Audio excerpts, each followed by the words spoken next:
Il se produit un phénomène distinct durant vos nuits, et peut-être l'avez-vous déjà éprouvé sans parvenir à l'expliquer. Vous vous éveillez et discernez un silence inhabituel dans la pièce, une certaine atmosphère, un symbole qui persiste à surgir dans vos songes. Une phrase dont vous ne vous souvenez pas avoir entendu l'écho, mais qui demeure gravée dans votre esprit. Et écoutez, voici une réalité que beaucoup négligent. Les rêves ne sont jamais le fruit du hasard lorsqu'ils proviennent d'en haut. Le ciel n'envoie pas d'image par accident. Dieu nous parle souvent lorsque nos paupières sont closes, car c'est à ce moment que l'âme se trouve enfin disponible pour entendre. Peut-être avez-vous déjà songé à l'eau, à des serpents, ou même à des portes qui n'existent pas dans le monde tangible, mais qui sont restées imprimées en vous avec la force du réel. Cela ne relève pas uniquement de votre imagination, ce sont des messages spirituels, des codes subtils, envoyés directement à ceux qui possèdent des yeux pour voir au-delà du visible. Tandis que beaucoup traversent les rêves comme s'ils n'étaient que des ordres, vous avez été appelés à décrypter les signes. Et si vous êtes ici à regarder jusqu'à maintenant, ce n'est pas par simple curiosité, c'est parce que votre âme reconnaît qu'une force supérieure guide cet ensemble. C'est l'indication que vous êtes sous une guidance divine. La nuit n'est pas seulement un repos, c'est le moment où l'invisible entre en action. Aujourd'hui, je souhaite vous révéler 7 catégories de rêves que Dieu emploie pour échanger avec vous, même lorsque votre conscience éveillée n'en a pas la moindre idée. Et je vous le promets, après cette vidéo, vous ne considérerez plus jamais votre sommeil de la même façon. Je ne vous demande qu'une seule chose, soyez pleinement attentifs. Chaque instant ici peut renfermer une clé, un mot de passe unique spécialement conçu pour l'étape que vous traversez. Et si vous zappez ou vous laissez distraire, vous risquez de laisser échapper un message qui vous était personnellement destiné. Alors, si vous sentez que vous êtes prête à vous éveiller, même en rêve, n'hésitez pas à laisser votre like et à inscrire le nombre 99 dans l'espace des commentaires, car le psaume 99 affirme « L'Éternel règne, que les nations tremblent, et lorsqu'il parle au cœur de la nuit, même les ténèbres doivent se taire. » Commençons. Choisissez. Si vous avez rêvé d'eau récemment, ne passez pas outre. Ce n'est pas un songe ordinaire. L'eau véhicule un langage spirituel profond. Elle peut adopter diverses formes. Peut-être vous noyiez-vous, tentiez-vous de respirer ou étiez-vous tiré par une force invisible. Ce n'est pas une simple peur, c'est une alarme. C'est comme si Dieu vous montrait des émotions que vous n'avez pu exprimer, des souffrances que vous avez si bien dissimulées que vous ignorez même où elles se logent. C'est un avertissement qu'un combat se joue intérieurement, silencieux mais bien réel, et le ciel vous appelle à regagner la rive. À présent, si dans votre rêve l'eau était tranquille, claire, sereine, ne vous méprenez pas en croyant qu'il s'agit de votre quiétude. C'est un signe d'alignement. Cela indique que vous progressez dans la bonne direction, même quand tout semble instable autour de vous. Mais si l'eau était tumultueuse, agitée de vagues, avec des tempêtes approchant ou des courants vous entraînant, cela revêt également une signification très forte. Cela ne signifie pas que vous êtes en péril. Cela signifie que vous êtes en pleine transformation. Dieu bouleverse ce qui en vous ne sert plus. Il ne souhaite pas vous anéantir. Il veut vous purifier, vous renouveler. L'eau dans les rêves n'est pas qu'un reflet, c'est une révélation. Elle montre où vous résistez encore, où vous tentez de tout maîtriser. Alors qu'en réalité, Dieu désire seulement que vous ayez confiance et que vous vous abandonniez. Et voici un détail marquant. La manière dont vous réagissez à l'eau dans le songe reflète votre attitude face à la présence de Dieu dans votre vie éveillée.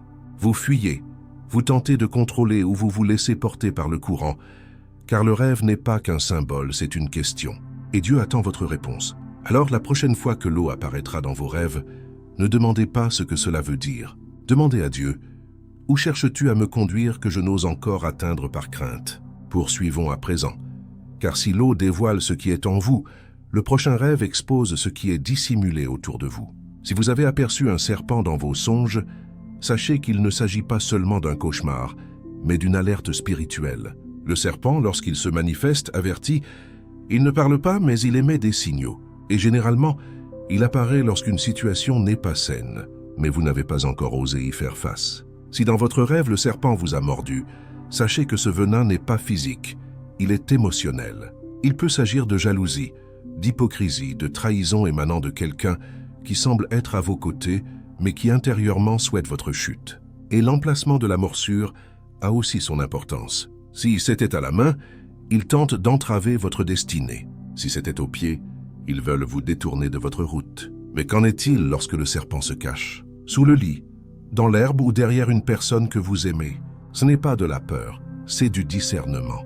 C'est un avertissement que quelqu'un de proche pourrait servir de canal à l'adversaire pour s'approcher. Maintenant, si dans le rêve vous avez terrassé le serpent, réjouissez-vous car cela signifie une victoire dans le monde spirituel. C'est une bataille remportée pendant votre sommeil. Ces rêves surviennent pour aiguiser votre sens spirituel, pour vous apprendre à regarder au-delà des apparences. Tous les sourires ne sont pas sincères. Toutes les prières ne sont pas des bénédictions. Certaines personnes déguisent le poison en paroles douces, mais dans votre rêve, le masque tombe. Alors, la prochaine fois que vous rêverez d'un serpent, ne paniquez pas. Posez cette question avec courage. Dieu qui est assez proche pour me blesser, mais assez silencieux pour se cacher. Et tenez-vous prêt. Car si le serpent révèle ce qui est camouflé, le prochain rêve montre ce que Dieu s'apprête à ouvrir dans votre existence. Lorsque vous rêvez d'une porte, comprenez bien, ce n'est pas qu'un panneau de bois avec des gonds. C'est un signal spirituel, une frontière entre ce qui fut et ce qui adviendra. C'est comme si le ciel vous indiquait qu'un changement est sur le point de survenir dans votre vie. Quelque chose que l'environnement autour de vous ne percevra peut-être même pas. Et chaque détail a son importance. Si la porte s'ouvre, si elle est verrouillée, si elle est endommagée ou même si elle disparaît. Tout cela renferme un code, une réponse, un avertissement concernant le moment propice et l'orientation de votre objectif. Maintenant, si dans le rêve la porte est ouverte, ne vous précipitez pas immédiatement, car une porte ouverte peut être à la fois une opportunité et une épreuve. Parfois, ce dans quoi vous êtes sur le point de pénétrer est exactement ce que vous avez demandé en larmes il y a longtemps, quand vous aviez à peine la force de tenir bon. La porte ouverte indique qu'une nouvelle phase est accessible. Mais pour la franchir, la clé est votre obéissance. Mais lorsque la porte est close, restez calme, cela ne signifie pas que vous êtes rejeté. Cela peut simplement être Dieu qui vous protège de quelque chose pour lequel vous n'êtes pas encore préparé. Le ciel a ses manières de dire d'attendre un peu plus. Parfois, le silence d'en haut est plus éloquent que toute réponse formulée à voix haute. Maintenant, si dans le rêve la porte apparaît fracturée, soyez doublement vigilant. Cela peut être le signe que quelque chose ou quelqu'un tente d'envahir ce qui vous appartient, en forçant une entrée là où elle ne devrait pas être. C'est comme une alarme spirituelle. Quelqu'un a découvert un point vulnérable dans votre parcours et veut vous faire trébucher avant même que vous ne fassiez le pas suivant. C'est pourquoi Dieu utilise aussi de tels rêves pour vous rappeler de discerner. Tout ce qui s'ouvre n'est pas une bénédiction. Tout ce qui se ferme n'est pas une sanction et tout chemin qui s'offre n'est pas fait pour vous. Et si dans le rêve vous vous tenez simplement devant la porte, sans le courage ni la clarté pour l'ouvrir, peut-être que le songe ne concerne même pas la porte. Peut-être qu'il vous concerne vous. Il se peut que vous demandiez à Dieu quelque chose de grand, mais que vous ne soyez pas encore préparé émotionnellement ou spirituellement à le vivre.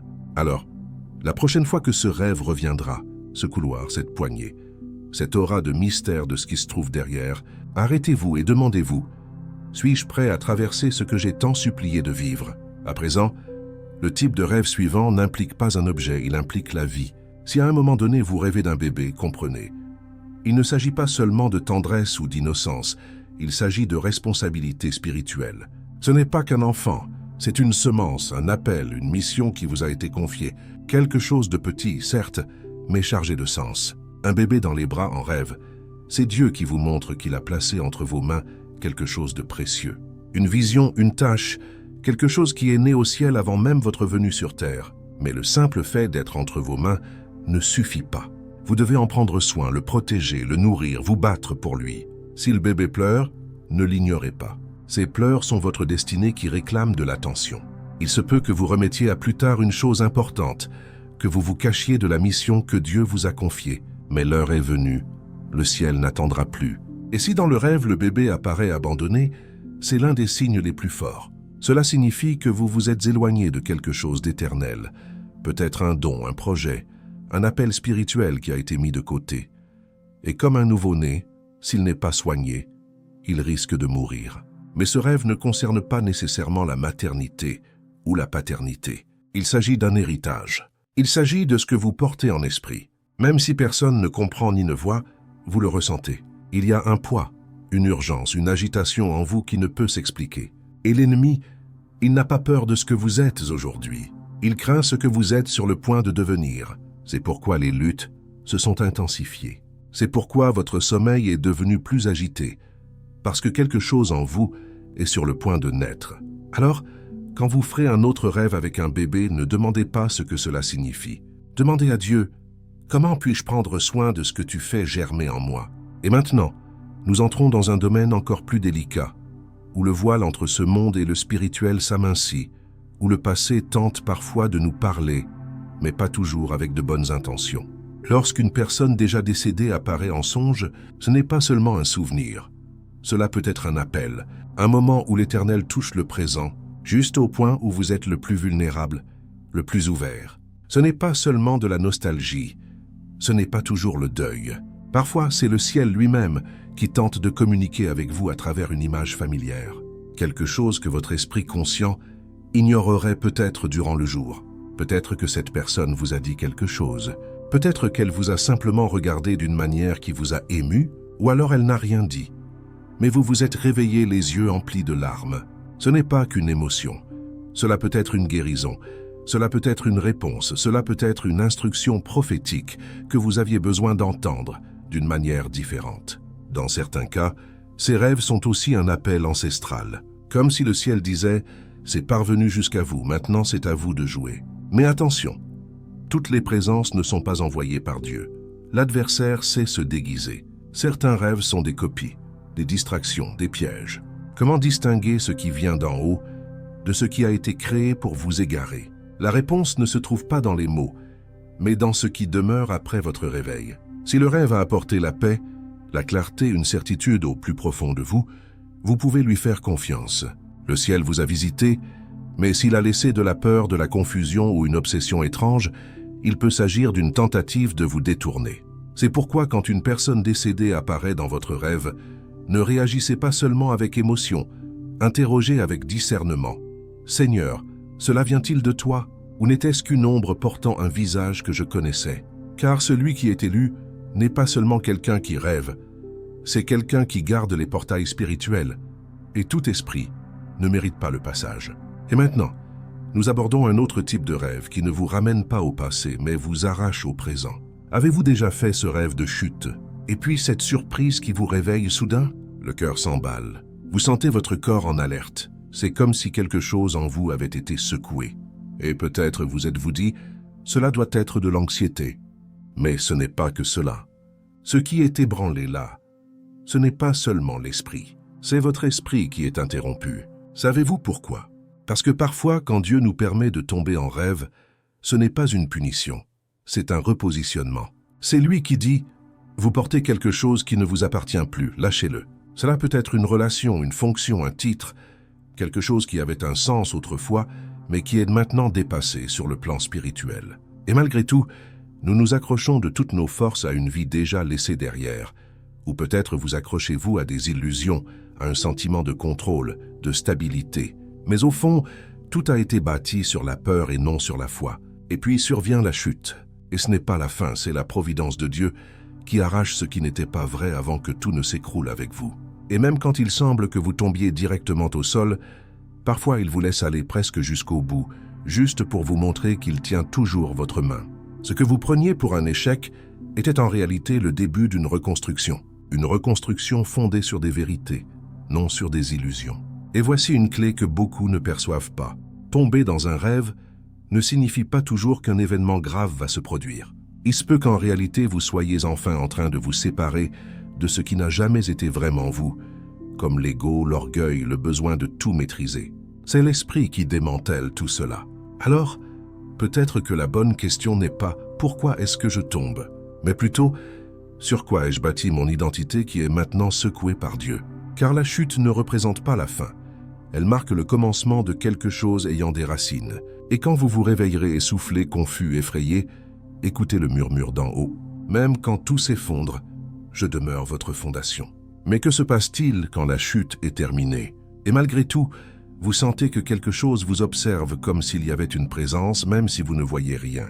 Alors préparez-vous, car le prochain rêve n'affecte pas votre corps, il affecte votre atmosphère. Ce rêve ne vient pas avec des monstres, ni avec du feu ou des chutes.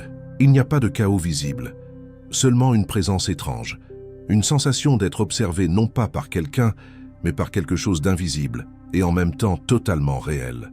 Vous regardez autour de vous dans le rêve et tout semble normal, mais l'air est lourd, comme si quelque chose savait tout de vous.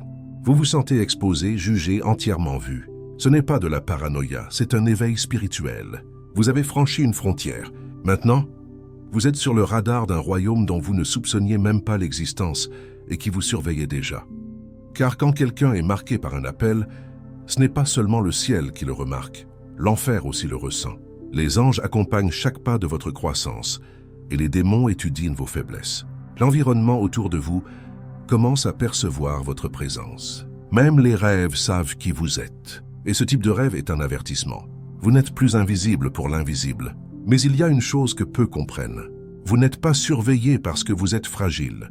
Vous êtes observé parce que vous êtes devenu une menace. Votre onction grandit, votre autorité augmente et le monde spirituel est attentif. Car une seule de vos décisions peut transformer des générations. Ce rêve est comme un rapport spirituel.